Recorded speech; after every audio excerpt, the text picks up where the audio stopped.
I'm happy we got through it. Like for 5 years, like I want a series. From the time he was a young boy playing Theo Huxtable on The Cosby Show, Malcolm Jamal Warner became a familiar face in millions of American households. Yet the glow of childhood stardom could not conceal the truth. His path to adulthood was full of obstacles. Malcolm did not choose silence, nor did he live off old memories. He became a critical artist, daring to challenge Hollywood itself, the very place that once elevated him to the top. With his podcast, Not All Hood, he openly criticized how the industry exploited the pain of the Black community for profit, while also questioning the responsibility of artists toward society. The price of honesty was isolation. Malcolm lost royalties, lost opportunities, and even lost the camaraderie of colleagues. Yet he felt no regret believing that integrity was the only true legacy. That very spirit was upheld by his family at his funeral. The guest list became the dividing line between genuine friendship and conditional presence. The one who announced the list was his mother, Pamela Warner, now 72 years old. She needed no lengthy words, for the list itself was already the answer.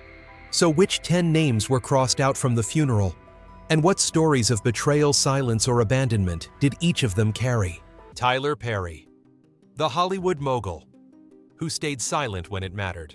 Among the 10 names crossed off the guest list at Malcolm Jamal Warner's funeral, the absence of Tyler Perry may not have caused as much noise as Eddie Griffin or J. Cole, yet it left behind a lasting aftertaste. Perry, once seen as the emblem of Black success in Hollywood, with a net worth surpassing $1 billion and a private studio spanning more than 330 acres in Atlanta, seemingly held in his hands, everything Malcolm longed for: autonomy, influence, and a secure position in an industry so often controlled by white executives. For that reason, Perry's silence when Malcolm faced turmoil became a detail that raised uneasy questions. What weighed heavily was not Perry openly opposing him, but rather the silence at moments when Malcolm needed even the faintest sign of solidarity. Whether it was his criticism of Hollywood exploiting the image of Black artists, or his loss of millions of dollars for taking a stance tied to Bill Cosby, Perry still chose distance. Perhaps he feared the impact on his massive entertainment empire, where every decision is bound to the box office and distribution deals. But in Malcolm's eyes, where principle always outweighed safety, that silence could feel like proof that even the most powerful figures could not escape the pressures of the market. It is difficult to claim Perry was wrong. Some argue it was a necessary caution to protect the thousands of employees and countless projects under his name. Yet for Malcolm, that silence may have hurt more deeply than open attacks. He once admitted that what made him feel most alone was not opposition, but the silence of those he had hoped would share the burden with him. Two opposing choices, one calculating to preserve stability, the other willing to accept loss for the sake of principle, created an invisible but enduring divide. On a broader level, Tyler Perry's story reflects a familiar dilemma in Hollywood. Can an artist maintain commercial standing while keeping a strong voice of dissent? Perry is often seen as the symbol of finesse and compromise, while Malcolm embodied bluntness and sacrifice. There is no absolute answer as to who was right or wrong. Only the lingering question in certain moments: is silence truly neutral, or does it become proof of a missing solidarity? Thus, the decision not to invite Perry to the funeral was likely not revenge, but a silent message from the family they wanted to keep Malcolm's farewell untouched by strategic calculations. And from that silence, the list leads us to another case, Kevin Hart, who once made Malcolm laugh in front of audiences, but left him wistful behind the scenes, this time not for silence, but because noise itself can become a burden. Kevin Hart, the funny friend who only showed up when times were good. If Tyler Perry left behind a hollow silence, then Kevin Hart evoked another kind of feeling, a noisy, vibrant presence that disappeared precisely when it was needed most. Hart, the highest-paid comedian in Hollywood for many years, who once signed a touring deal worth over $40 million, was the embodiment of energy, the image of the guy everyone wants around at entertainment events. His career exploded through comedic roles, sold-out stand-up shows, and a social media presence full of laughter. For many colleagues, Hart's appearance on stage or the red carpet meant light joy and a contagious positivity. Malcolm Jamal Warner, too, once welcomed that warmth. But every light casts its shadow. In the final years of Malcolm's life, when controversies surrounded him, from bluntly criticizing younger rappers to distancing himself from the Me Too movement in the Cosby affair, Kevin Hart gradually stepped away. Not through public attacks, nor any formal statements of disapproval, but the change was obvious. No more check-in messages, no more appearances at important moments, and most tellingly, silence on social media, where Hart had always been quick to support friends. For someone like Malcolm, who valued loyalty above all in relationships, that disappearance made him feel like nothing more than a friend of convenience. Malcolm's response to Hart's withdrawal was not as fiery as his clashes with Eddie Griffin, nor as heavy as his criticisms of J. Cole. It was more like a quiet sorrow, a sense of being left behind, when those who once shared laughter no longer stood beside him in hardship. Deep down, Malcolm understood that Hart was an artist navigating the world of branding, where every move was tied to multi-million-dollar endorsements and the expectations of a global audience. Yet that understanding did little to ease the emptiness. Sometimes a simple phone call could mean more than all the dazzling posters, and it was precisely that small gesture that was missing. Malcolm's funeral therefore refused Hart's presence as a way of protecting sincerity from polite smiles. It also raised a larger question for us all. In modern life, especially among celebrities, are we mistaking true friendship for conditional presence? And from this distance, the story shifts to another face Ava DuVernay, the director Malcolm once hoped would be an ally in the artistic struggle, but whose compromises with the system left him with a wound that never truly healed. Ava DuVernay, the powerful director who once turned Malcolm away. If Kevin Hart left Malcolm Jamal Warner disheartened by disappearing when times were hard, Ava DuVernay stirred a different sorrow, the compromise of those who once seemed aligned in purpose. DuVernay, the first Black woman director ever nominated for a Golden Globe winner of the Directing Award at Sundance, and the creative force behind socially charged works like Selma 2014 and the documentary series 13th 2016, had long been regarded as a strong voice against racial injustice in American cinema. With her rising influence, multi-million-dollar production deal with Netflix, and her status as a feminist icon, DuVernay seemed a natural ally Malcolm could count on. In an informal meeting, Malcolm once shared an idea for a film project exposing the subtle exploitation Black actors faced in Hollywood. It was not a perfect script, but it carried the spirit of a man who had paid a price for integrity and wanted to use art to record the truth. Yet Ava's response was a gentle refusal, accompanied by the explanation that the project was too provocative, not aligned with her production slate at the time. To Malcolm, it was more than just a personal rejection. It was a signal that even the most prominent figures in the resistance movement had to calculate weigh and at times stay silent to preserve opportunities with major studios. Malcolm was not angry, but he was unsettled. He understood DuVernay bore no ill will.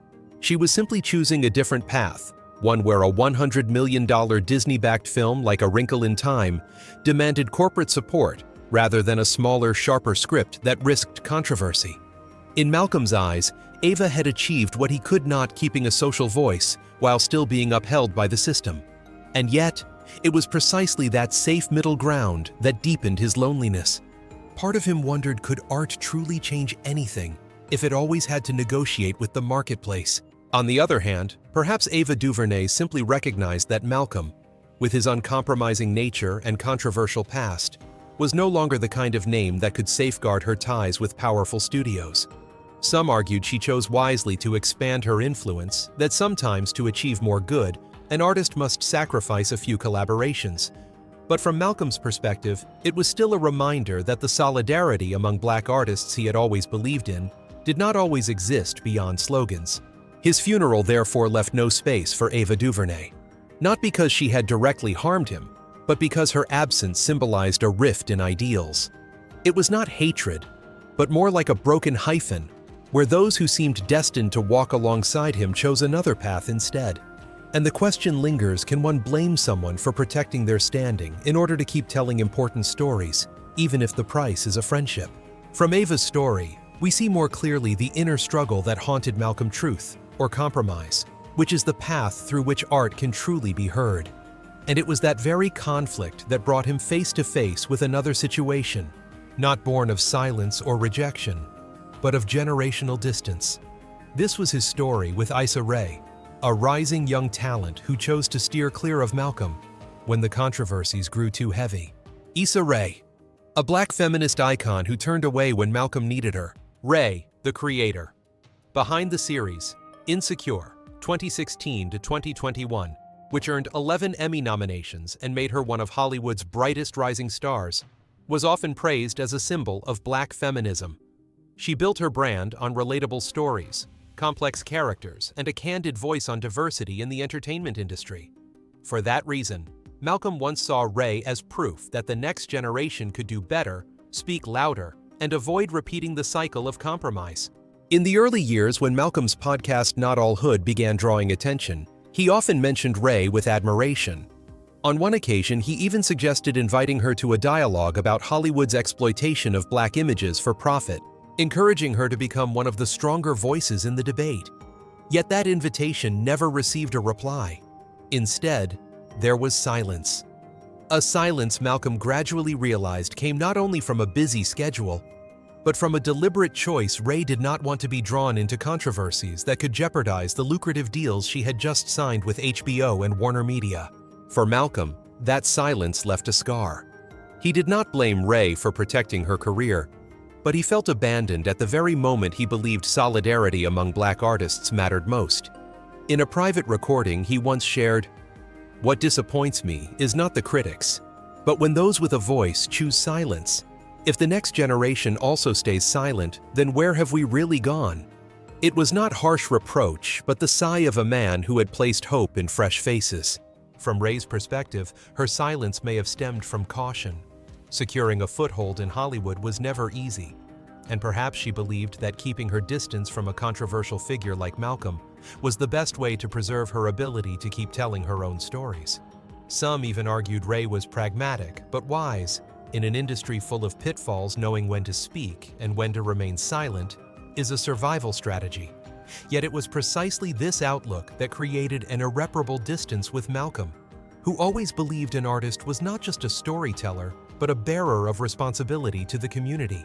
His funeral, therefore, had no place for Issa Rae, not out of hatred, but because her absence symbolized a larger void, the gap between two generations of black artists in how they defined responsibility. Malcolm chose to face the storm, Rae chose to walk around it. Both had their reasons, but once one is gone, reasons no longer matter. Only the sense of loss over a comradeship that never had the chance to form. And so the lingering question remains, can the younger generation maintain the blunt honesty Malcolm always believed in, or will caution become the new standard in Hollywood? From that sadness, our journey turns to another figure, Wendy Williams, who did not choose silence but chose to speak out, though at times her words hurt even more than turning away. Wendy Williams, the spreader of toxic headlines who later cried on TV. The Wendy Williams Show, which ran for 13 seasons, was once a launchpad for countless stories, both positive and negative. Malcolm, though not a frequent guest, often found himself the subject of Wendy's hot seat. What hurt him was not a single report, but the way Wendy framed him when the Cosby scandal erupted. At a time when Hollywood was split, some publicly condemning, others quietly staying silent, Wendy chose the direct route, labeling Malcolm a criminal apologist simply because he refused to denounce Bill Cosby outright. Malcolm never denied the allegations, but always emphasized the importance of due process and the complexity of personal relationships. To him, it was loyalty and careful judgment. But through Wendy's lens, it was reduced to a shocking headline. And once applied, such a label was nearly impossible to peel off. Malcolm did not hit back, nor did he argue in the media. He understood Wendy thrived on sensationalism, and confrontation would only worsen his public image. Yet in private conversations, he admitted the real pain was not Wendy's words, but how the audience received them. When a powerful host repeated extreme definitions, listeners often forgot the nuanced truth behind them. He felt himself pushed further away, cast as the villain in his own life story. Then on the day of Malcolm's death, it was Wendy who shed tears on live television. She spoke of him in a choked voice, saying, "Despite our disagreements, I respected Malcolm." To many viewers, it was a sincere moment, but to Malcolm's family, it left an uneasy aftertaste. How could they believe those tears, when just a few years earlier, she had pushed him to the edge of public scorn? To Malcolm's wife and mother, the crying felt like another part of television's familiar script: create a story, then use pain to win sympathy. For that reason, they chose to say no to Wendy's presence at the funeral. From a broader view, Wendy was not necessarily a villain. She was simply doing the job she excelled at, turning complex stories into captivating headlines. And perhaps in the moment of Malcolm's passing, she truly did feel regret. But here lies the bigger issue in a culture where entertainment media can define the image of a person. Where is the line between social responsibility and the chase for audience attention? The story of Wendy Williams, therefore, is not only about one man's pain, but also an exposé of an industry that prefers stories neat, simple, and digestible, even when the reality of a person is far more complicated. And the lingering question remains: can tears on TV ever erase the wound left by words once spoken? After Wendy, the list moved on to another name this time, not a host or director, but a rapper Malcolm once openly praised only to later criticize with equal candor. That name was J. Cole. J. Cole's silence was the most painful answer. Cole the rapper, born in 1985, was once celebrated as one of the conscious voices of contemporary hip-hop. With his album 2014 Forest Hills Drive selling over 1 million copies without guest features, along with works addressing themes of social injustice, Cole embodied the kind of artist Malcolm once placed great hope in. In private conversations, Malcolm often said he felt Cole carried in his rhymes the energy the next generation needed. But everything changed when Malcolm used his podcast, Not All Hood, to speak openly about the commercialization of hip-hop. He did not shy away from naming names, and one of those mentioned directly was J. Cole. Malcolm said that while he admired the talent, he could no longer listen to Cole's music without hearing messages, repeated, diluted, and at times unwittingly feeding into a system that profited from Black pain. The criticism was not personal, but it struck a sensitive chord. Cole was not just an artist, but an icon with millions of devoted fans ready to defend him. Cole's response: none at all. No posts, no interviews, not even a word of condolence when Malcolm passed away. In hip-hop culture, where responses are often part of the game, silence carried a special weight. Many saw it as Cole pushing Malcolm aside, treating the critique as unworthy of acknowledgement. But for Malcolm, who always valued honest dialogue, that silence was the most painful answer. He once said that what he sought was not agreement, but the courage to engage in conversation. From artists like Cole, he hoped for an exchange about the responsibility of Black artists about using their voices to uplift the community rather than recycling formulas of success. But when Cole chose silence, Malcolm realized the gap between him and the next generation was not just about music. It was about how they defined commitment. For Cole, silence might have been a way to preserve his brand and avoid unnecessary controversy. For Malcolm, it was avoidance. Malcolm's family therefore decided to cross J. Cole off the funeral list, not out of hatred, but because his absence symbolized a relationship that had never truly taken shape. If someone could not show presence in the final moments, then appearing at the funeral would only be an empty gesture. And his family, more than anyone, wanted to protect sincerity over social formality. From J. Cole's story, we see a broader issue.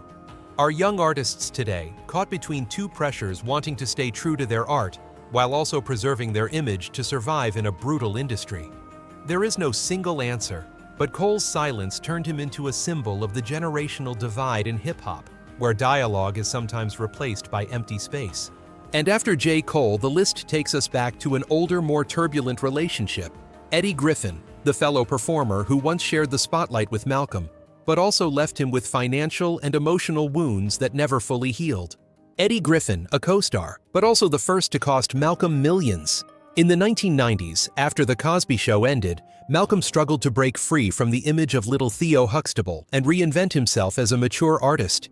The chance came when UPN offered him the series Malcolm and Eddie, which aired in 1996 and starred him alongside comedian Eddie Griffin, then rising to fame with his unfiltered, spontaneous, streetwise humor. At first, the prospect was bright. A sitcom reaching 100 episodes meant a lucrative syndication deal, ensuring a lifetime of steady income. Both Malcolm and Eddie knew this, and they aimed to stay disciplined to hit that magic number. But reality turned out very different. Griffin frequently arrived late, came unprepared, and created a chaotic atmosphere on set. While Malcolm fought with writers to portray Black life more authentically, Griffin's behavior inadvertently gave executives reasons to cut corners, change directions, and ultimately end the show at episode 88, just 12 short of the historic mark. The consequence both lost millions of dollars, but for Malcolm, the cost was even greater. He lost faith that camaraderie could protect a shared dream. What is striking is that Malcolm never saw Griffin as an enemy. He once recalled that amid the tension, they still had moments of laughter, moments of joy, as two Black men trying to carve out space in a harsh Hollywood. But their contrasting work ethics turned them into two opposing worlds, one seeking carefree freedom, the other striving for professionalism and stability. And when those final episodes were canceled, Malcolm realized not everyone shared the same definition of success. Years later, Malcolm's family still remembered that chapter vividly. To them, Eddie Griffin was not just an old colleague, but a symbol of a painful lesson. Sometimes failure does not come from outside enemies, but from those once trusted to stand beside you. Thus, crossing Griffin off the funeral guest list did not come solely from resentment, but from the desire to preserve Malcolm's final memory, one of integrity, free from chaos intruding on his farewell. Oprah Winfrey. The one who once praised, then distanced herself for politics. Among the names struck from Malcolm Jamal Warner's funeral guest list, Oprah Winfrey was perhaps the most debated.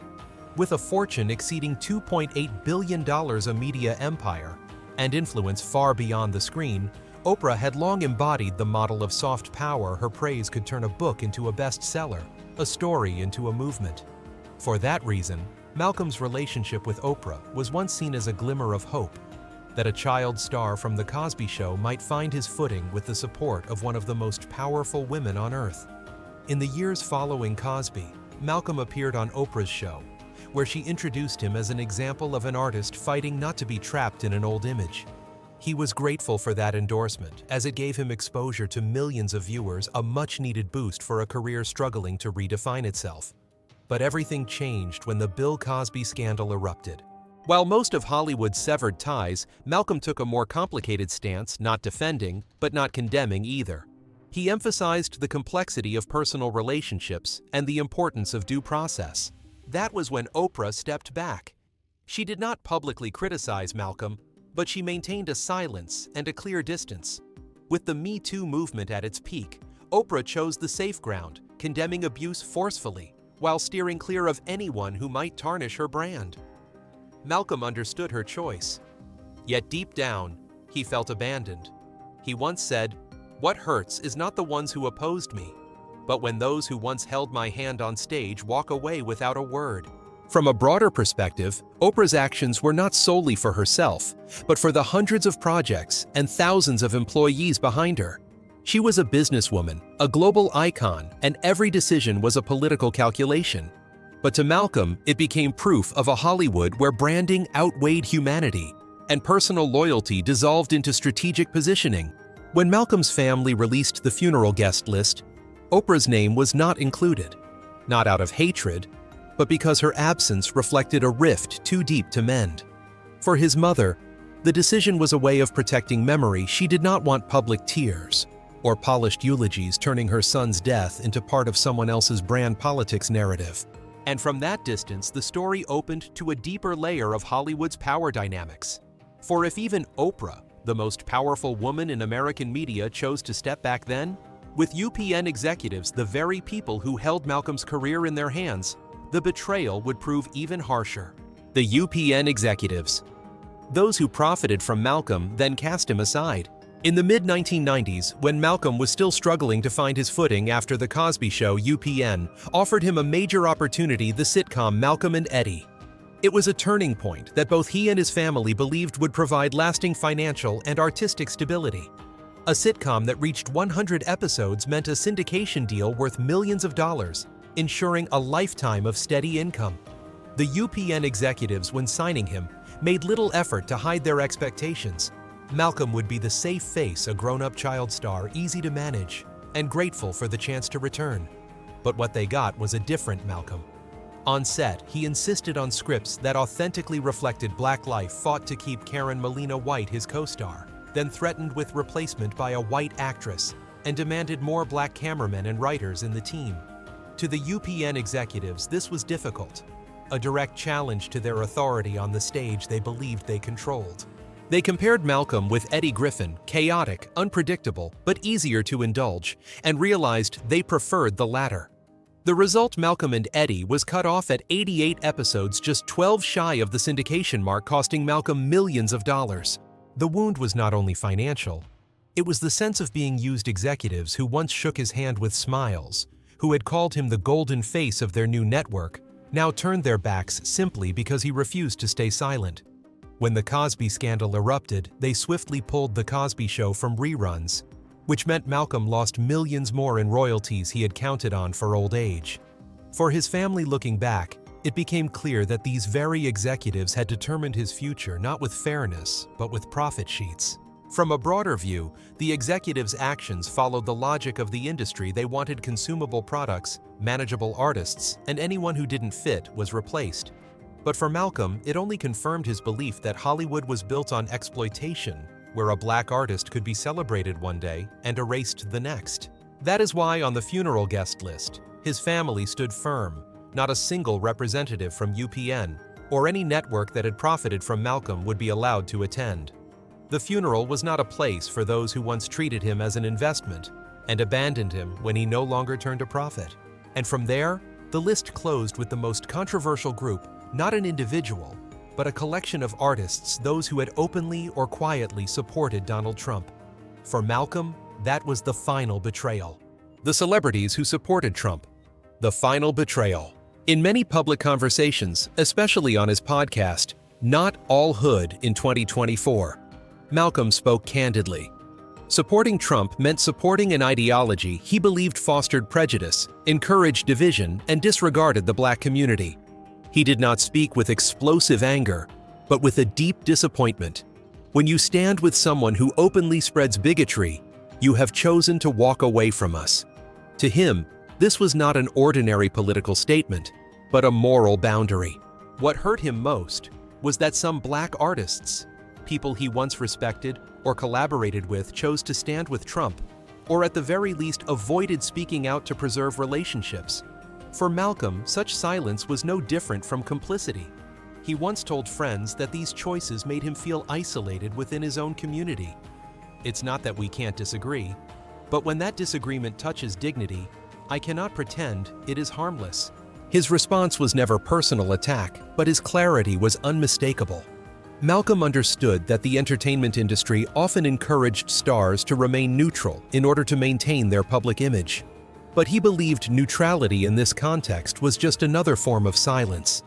And silence at times was more dangerous than words. In his eyes, celebrities who chose Trump sent a clear message they valued profit and brand over community.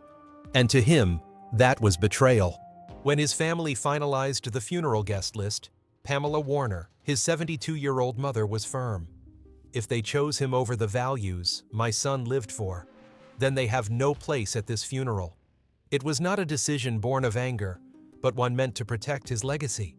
Malcolm had lived his life fighting for principles, and in his final moments, his family refused to let that be overshadowed by the faces he believed had abandoned the community. From a wider perspective, this exclusion reflected more than Malcolm's personal stance. It touched on a larger question in an increasingly polarized society.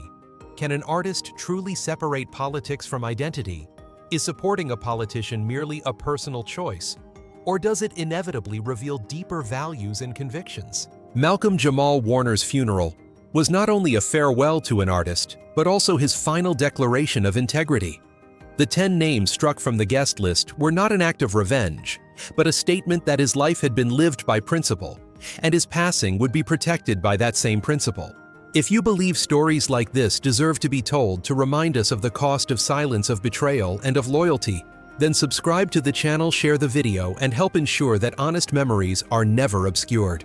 All data, analysis, and commentary in this video are presented based on information available at the time of production. The content is subject to change over time and should not be considered a definitive forecast. There is still so much more to explore: stories of resilience, legacy, and truth. Feel free to dive into some of our top recommended videos now appearing on your screen.